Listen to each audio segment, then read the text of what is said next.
In today's market, we have a lot of options for both vertical and landscape handhelds, but when it comes to clamshells, our options are pretty limited. Traditionally, you would have to look at a GPD XD or maybe a new 3DS XL. But after the success of the 3 Plus, Retroid decided to have a crack at it. So, is it finally time to put away the XD, or should you keep that 3DS around just a little bit longer?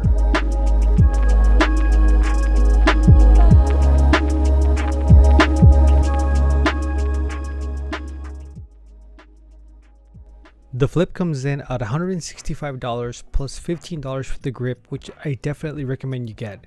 It runs Android 11, it has a Unisoc Tiger T618 CPU, a Mali G52 GPU, 4GB of LPDDR4 RAM, active cooling, 128GB of internal storage, which can be expanded with an SD card.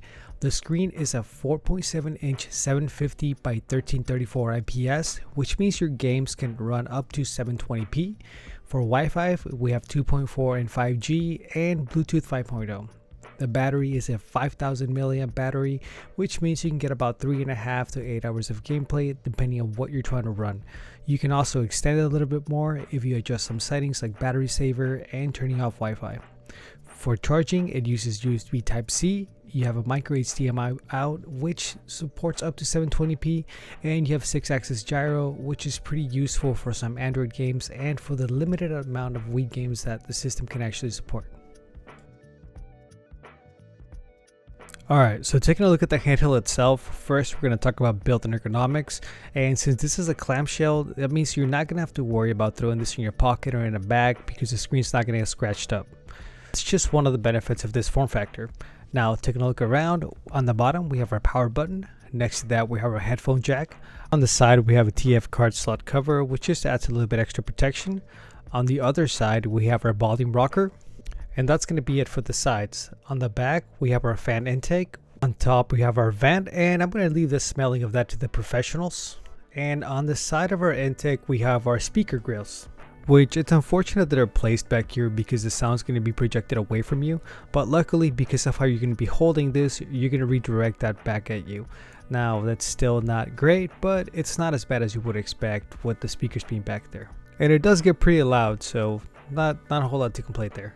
Taking a look at the top, we have our USB Type-C port, we have our micro HDMI port, and we have two mappable buttons up top. Now unfortunately these don't work with back and home yet, but there is going to be an update coming for that. As of right now, they're still pretty useful for in-game hotkeys. You also have analog triggers, which these are pretty nice, and as far as I know, this is the only handheld in this price range that actually has analog triggers, and luckily they work both in emulators and in Android games. On top of those, we have our usual Retroid R1 L1 buttons, which have a nice soft clicky feel to them. Taking a look at the inside, we have a little bit of a different D-pad, which is actually more of a throwback to the Retroid Pocket 2 Plus D-pad than it is to the Retroid Pocket 3 or 3 Plus. It's not clicky, but it's also not soft. It has a pretty good amount of stiffness to it, but it's not hard to press. If you've ever used the 2 Plus, then you know exactly what to expect here.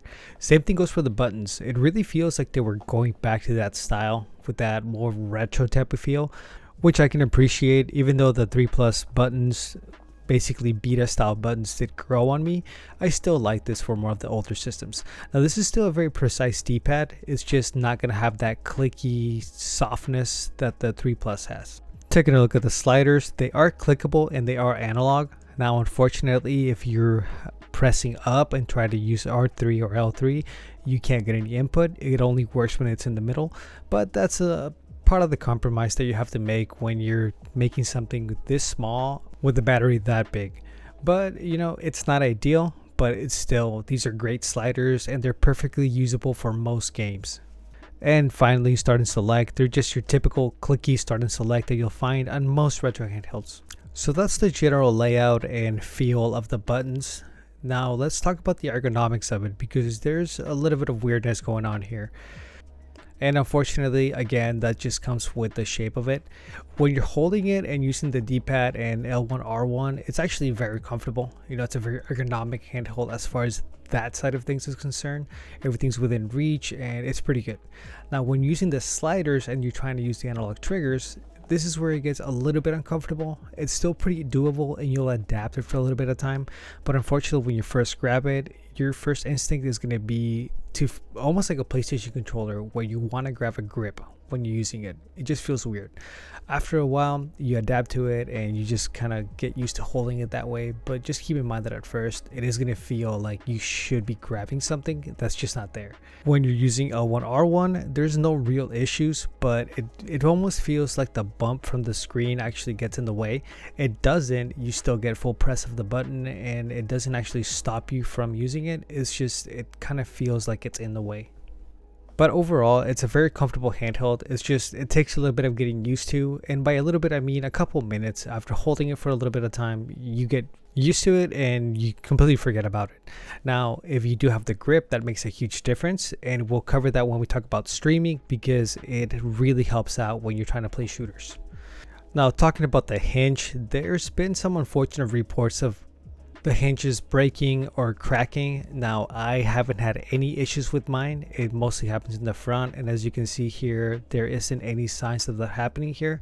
I'm really not sure how widespread this is, or if it's just an unfortunate batch of units that came out with some type of defect. I really don't know, so I don't want to comment too much about it, but I will say hinges are difficult. Nintendo had a problem with them too, but if you have a bad unit, definitely let Retroid know. No company should get a pass if they're making a defective product.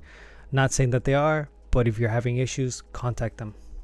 Another interesting decision, and I'm guessing this was tied to that somehow, is that the screen doesn't actually open all the way flat. There's some stoppers back there, which I can only assume is to try to protect the hinge a little bit more, which I'm not a huge fan of it position wise, but I do appreciate that they try to do that.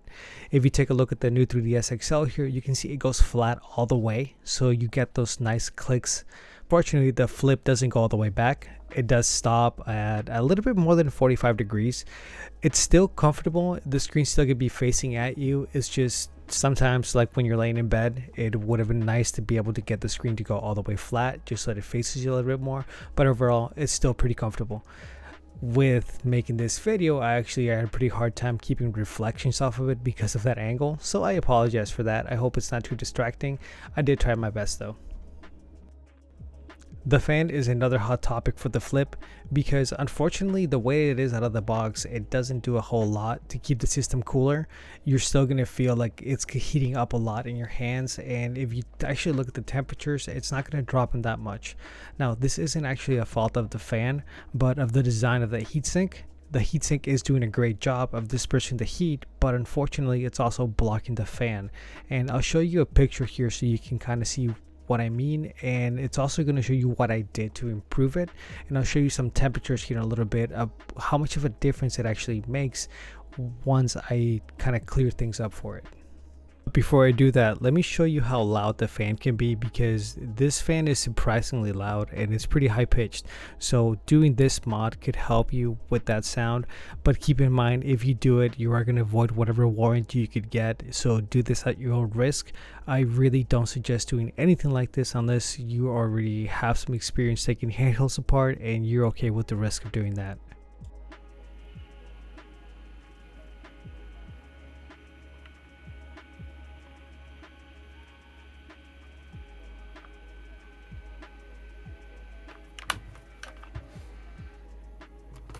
So that's how loud the fan can be when it's going full blast, and really only the higher end systems would push it that high. So you might be able to get away with just running no fan with the majority of games, but if you do the mod that I did, you're not going to be hitting those speeds and it's never going to get that loud. Now let me show you exactly what it looks like before and after and what I did to improve it. Now, first thing I want to show you is this is already modded, but if you can see here, the fan shoots air sideways into a vent that's on the heatsink itself, but there's some rails and a post for a screw that get in the way and block a good amount of the air. That's why you don't notice any air coming out of the vent. Now, what I did is actually went in and cut all that off, and once I did, there was much better airflow, and I could actually feel some air coming out of the top vent, which that actually dropped my temperatures by a considerable amount, as I'm about to show you here. So here is before the mod, running Devil May Cry with ATherSX2, fan going full blast, and we're sitting at about 73 to 75 degrees Celsius. Now here it is with the mod, same spot, running for the same amount of time, and the highest it's getting is 64 degrees. So that's about 10 degrees Celsius difference, which is a considerable amount if you ask me. But keep in mind, this will void whatever warranty you might have, and it's something that you should do at your own risk. Now the lower temperature means you might see some better performance, but if a game isn't playable, it's just not going to be playable, so don't expect that to be any different here. This is just going to keep your device from throttling. Also, it's still going to get warm just because of the way the heatsink and the battery are placed. There's just no way to get around that. But this is going to make the fan run quieter, temperatures lower, and games that are running run a little bit better. But again, this will void your warranty.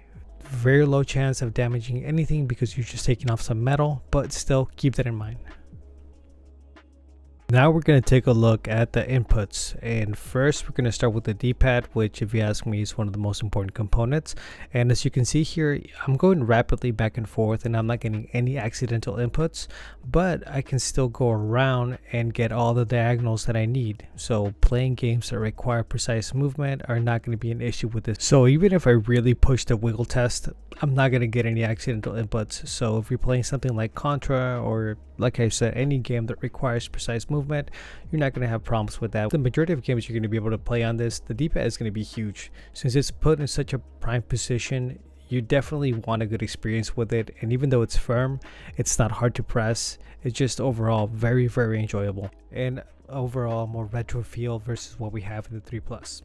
Talking about the buttons, these are different from what your Retroid usually does, and I do hope that they keep using buttons like this, maybe give them a little bit less travel, because it is a little bit weird with this form factor to have full membrane buttons, but it's not really a complaint, it's just something you'll get used to. Moving on to the triggers, we finally have analog triggers in a sub $200 handheld, and I'm really happy to finally see this, not just for emulation, but for streaming. This is a huge addition, and I really hope we continue to see this in more handhelds. Everything else gets recognized, no problem. The only thing we're really missing here is either a back or home button, and Retroid has said that they're going to be doing an update for it, so I hope that comes out soon, because that is going to make it a lot easier to navigate emulators and games, just not having to touch the screen all the time. As far as the sliders go, we do get full analog movement, and we do get L3 and R3 recognized in software, so that is very nice to see. It's just, I still wish we had sticks, but these are pretty usable, and they actually have a fair amount of travel, so you can get pretty precise with them. And luckily they have no tendency of snapping to any cardinal points, which means you're not going to get any funky movement in any games. I'm not really sensitive to that type of thing, but I know some people are, and for some games it does make it a little bit harder to play.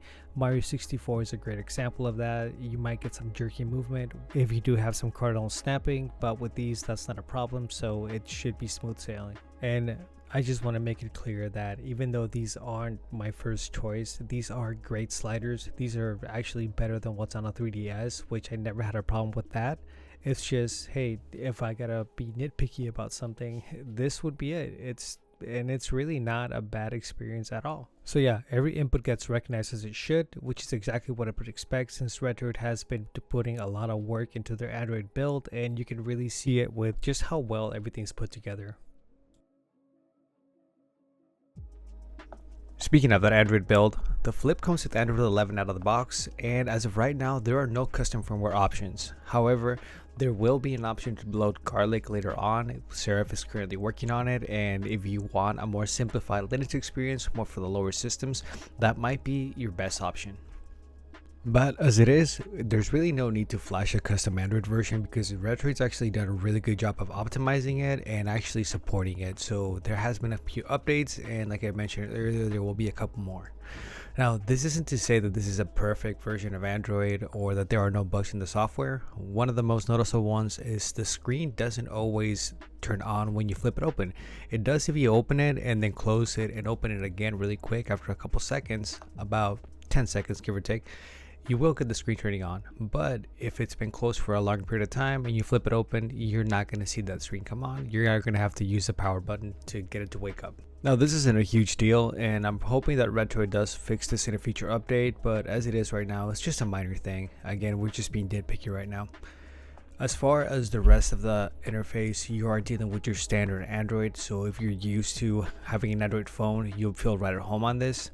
But there are a couple options here for other things you can do if you want more of a gaming system experience. Now before I get into that though, I just want to say that as far as setup, this is one of the easiest Android handhelds to set up because you are going to get a setup wizard at the beginning, which is going to let you use a lot of pre-installed emulators.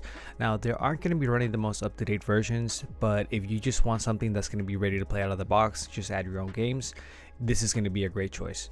Now, what I prefer doing is actually installing emulators myself, and that way I can get the most up-to-date versions of them. But just keep in mind that if you don't want to do that, you don't want to go through that setup, you are able to use the ones that are pre-installed, and you get to pick which ones you want. Besides that, you have your typical Android drop-down menu. Here you're going to be able to control fan, brightness, Wi-Fi, all of your usual settings. Now, if you need more control over the device, you can actually go into settings and go into handheld settings, and here you're going to be able to turn Google services on and off. You're going to be able to change your button layout. You're going to be able to check input modes, check your analog triggers, all that other stuff.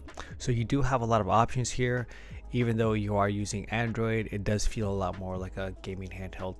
This is just a phone with some controllers thrown on there, which is exactly what you would want, because Android is a great option for gaming. It's just about getting those tweaks right so that you don't feel like you're just using a phone with a controller and that you're actually using a handheld, something that's specifically for gaming, and you don't feel like you're compromising.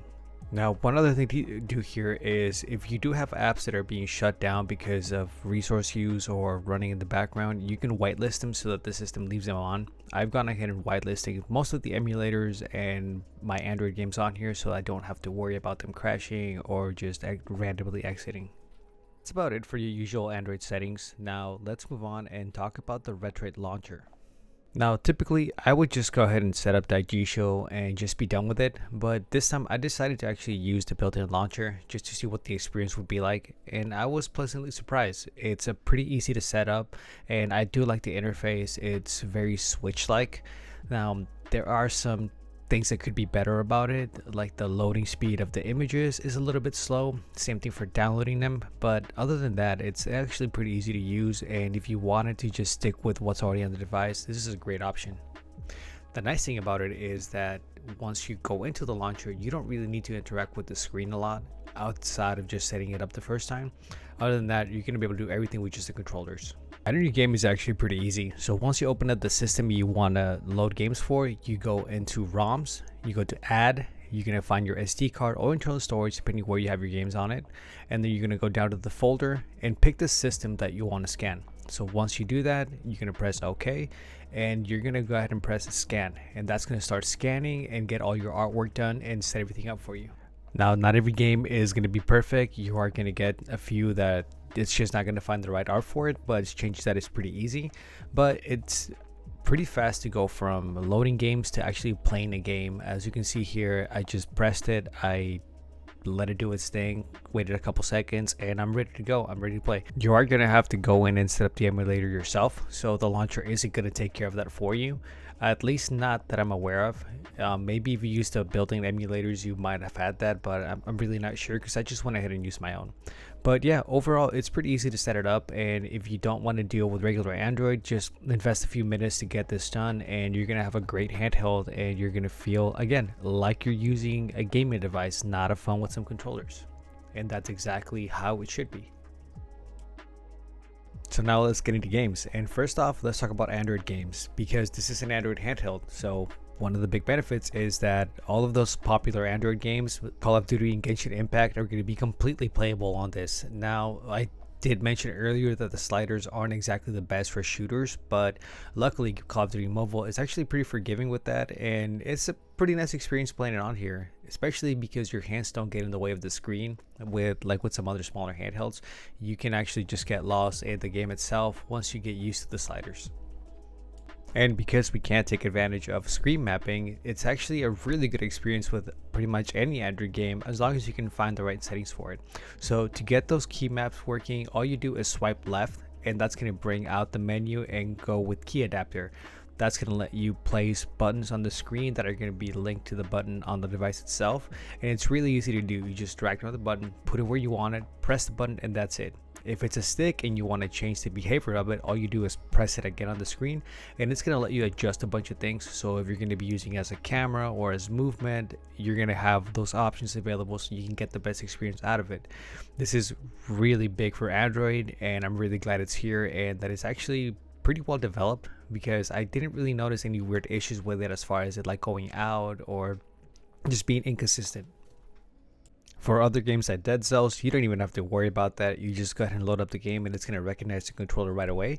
Now, for Dead Cells, you are going to have to go into the menu and actually change the behavior of the D-pad. Personally, I prefer to play Dead Cells with a D-pad, so I always go ahead and do that and use it for movement. And because of the layout here, it's just going to be the better way of doing it. So keep in mind though that it is going to use the Xbox layout, but the buttons are going to be in a more of a Nintendo setup. So A is still going to work in A, but it's going to expect you to have it in the bottom position.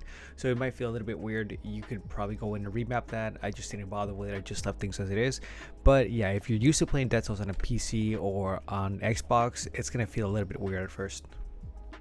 Other than that though, the game runs great. There's really no slowdown. It's a very enjoyable experience, and if you've never played Dead Cells, I highly recommend it. It's available on the Play Store, and it's definitely worth the, I think, $5 that I got it for. It might maybe 10, I don't remember, but I know it's not a new game or anything like that. It's been out for a long time, but I just wanted to give it a shout out because I do really like this game, and I'm definitely going to put some time in on the Android side. I've been playing it on the deck and on the Switch a lot more. Auto runners are pretty fun too, and if you like Meat Boy, a Super Meat Boy Forever is available on Android now. And if you love punishment and you don't mind going crazy for a little while, give it a go. It's gonna work great. There are other games like this on Android, and if you do want to play them and they don't support controller, just remember you can map the keys, and with these games it's pretty easy because most of the time it's just one tap go. So have fun. Up next, we're going to talk about streaming, and this is where I found the grip to be the most useful, because like I was saying, when you're using it and you're trying to use the sliders and the analog triggers, it feels like your hands need to grab onto something. And with a lot of those heavier games that you can play with something like Xbox Game Pass, you definitely want that so that it's a more comfortable experience. Now, using the grip is pretty easy. All you do is grab it and drop it right in, and that's it. There's no click, none of that, so it's not the most secure fit, but it also doesn't feel like it's going to go flying across the room, because it actually uses the screw holes to hold it in place. Unfortunately though, now that your hands are further apart, you're not going to be able to cup the speakers, so you're not going to get the sound shooting back at you, which means that the sound experience is going to be a little bit worse. But you can just use some headphones, and if you really want to get immersed into a game, you really should be using headphones anyway, so not a huge deal. I will gladly trade that comfort for that little bit better sound. But yeah, the grip is great. I really like it, and you just can't beat the experience of having something made specifically for the device. This is actually making me really want to get one for my 3 Plus, because I do go back and forth. I'm still not sure which one's going to be my favorite, but yeah, the grip is a definite one in my opinion. Fortunately though, it does make the device less pocketable, but luckily for me, whenever I'm using it is when I'm at home, because that's really the only place I'm going to be streaming at, so it's not a huge deal for me. But I can understand some people's opinion about the grip, saying, well, what's the point of it if you're going to get a handheld you want to be able to take around with you, and you're going to make it more bulky? It kind of defeats the purpose. But I actually haven't had any issues with it, and like I said, I use it at home, and when I'm out and about, I don't even worry about it. As far as the actual streaming experience is concerned, I had no issues with it. Even in the spots in my house where Wi-Fi isn't as good, I was still getting a solid connection. No slowdown, glitches, none of that. And most of these were actually streaming at 720p, which is the native resolution of the screen, so it looked really good while I was doing it. No complaints as far as that goes. Now, as far as the actual controller experience, and I'm sorry, I hate to keep coming back to this, but computers with these sliders just wasn't that good of an experience. It's still completely doable. As you can see on screen, I was playing Doom and had no issues actually playing the game. It's just, it takes a little bit longer to get used to it than I would have liked. I'm just so used to having a stick that this was a little bit different for these faster paced games. And it wasn't even the controls, it was more of the camera movement that was taking a little bit of time to adjust. Now, I don't know if I could go in and adjust sensitivity. That might make a difference. I'll have to keep playing around with that. But other than Doom, other games that I tried, actually, it was a great experience. And because you have analog triggers on this, racing games like Forza are going to work great. You're going to be able to fully control the speed of your vehicle. And with those types of games, the sliders are perfect. It's just for shooters, that's it. And I feel like I'm making this into a bigger deal than it really is, because it's not unplayable, it's not terrible, it's just not ideal. Yeah, overall streaming was great and you shouldn't really have any issues with that, but keep in mind this is going to be depending on your internet connection. So if you have slower internet, that is going to affect the quality of the gameplay you're going to be getting out of it. So that's not really a fault of the handheld, it's just, it is what it is with these types of services. Now getting into emulation, we've covered the T618 before, so we know what it can do, but let's give it the good old rundown here. 8, 16, 32, and arcade systems are going to all play perfectly. You're not even going to have to worry about settings or none of that. Just pick your game and start playing. Now, I did say you don't have to worry about settings, but a couple arcade games you might have to switch the controllers around. Really nothing major. For the most part, it's pick up and play, enjoy your games. They're gonna look really good on this screen because it's pretty saturated and the colors just pop. It's a great experience. And like I mentioned earlier, because the screen's up top, your hands aren't in the way of it, so it doesn't cover anything up. It's just a great experience. Really easy to get lost in the games, and overall one of the best experiences, especially at this size and price. DS is going to be a lot of fun to play on the system, and even though we don't have dual screens, which would have been amazing for this, we can still have access to the full library of DS games. Just keep in mind, some games might feel a little bit weird to play. Games that are going to be using touch and physical inputs at the same time, something like The World Ends With You, might be a little bit weird, but it's still going to be playable. It's just going to come down to getting used to it. But overall, DS is going to be a solid experience, and because of this form factor, it's going to feel right at home. Now PSP is really where the Flip shines because the screen looks great and it has more than enough power to really push these games at 3x, a lot of them even higher than that. For God of War, I mostly stuck at 3x. I did try to push it to 4x, especially with the fan mod. It seemed to handle it okay, but there was still some drops, so I just dropped it back down to 3 and I was having a great time. It's probably the one I played the most on here, and I'm going to keep on playing it on there because God of War is just a great game and this is a really good way to experience it. But ultimately, like the other systems so far, PSP is plug and play. You don't have to adjust anything if you don't want to. You can just set resolution and that's it, just to make games look a little bit nicer. Now for the most part, I'd say just crack it at 4x and see how that goes. But for some games like God of War and some other more demanding ones, just keep in mind, if it's slowing down, drop that resolution and you're gonna have a great time. Now 3DS is playable, and we've shown other T618 handhelds playing 3DS games, but just keep in mind the compatibility just isn't going to be there all the way, and some games just aren't going to play. Others are going to have some glitches. Now luckily Citra recently got Vulkan support, so this is only going to get better, and here I am showing Citra Vulkan just so you can get a good idea of what's going on. And with something like A Link Between Worlds, you're going to get stutters, but it's still playable. It's still running at 60. It might just be a shader caching thing, or maybe it's just something in the back end that I haven't adjusted properly. All I know is it was a little bit stuttery, but it was still playable, which is a step up from where we were not too long ago. But other games, more puzzle based games like Bye Bye Box Boy, are gonna play great and you're gonna have a really good time with those games. So just experiment with it. Don't look at one system as doesn't play or does play. Try to find the games that are going to work the best with it, because you can always find a few that are going to be playable even with the higher end systems. So don't lose faith if that one game that you really wanted to play just isn't working yet, because it is still under development and it is going to improve. N64 is an absolute joy on this device because it's just pick and play. You don't really have to worry about settings. You don't have to worry about any of that stuff. You just find the game you want to play and start playing. Now, if you want to get a little bit more specific, you can adjust the controllers just the way you like them. But overall, you don't have to worry about finding the right plugin or resolution or none of that. Pick a game, start playing, have a good time. The N64 library isn't huge. I kind of feel like if you had an N64 and your friend had an N64, you were both playing the same games. But it's still a lot of fun. What is there, you know, you kind of get into the beginnings of 3D gaming, which is a pretty cool thing to watch. And some of those games actually still hold up. You have some absolute classics like Ocarina of Time, Majora's Mask, Banjo, Mario 64, 007. It's a really good list. It's just once you get out of that, there's really not a whole lot to experiment there, unless you want to get weird with some games, which I'm guessing you do. So this is a great way to experience that. Have fun, and if you want to plug this thing into a TV and get some Bluetooth controllers under it, you can have a lot of fun because the N64 was just loaded with party games. So have a good time. Everything I just said about the N64 also applies to the Dreamcast. You're going to be able to play all your Dreamcast games on here without having to worry about anything. And again, best place to be.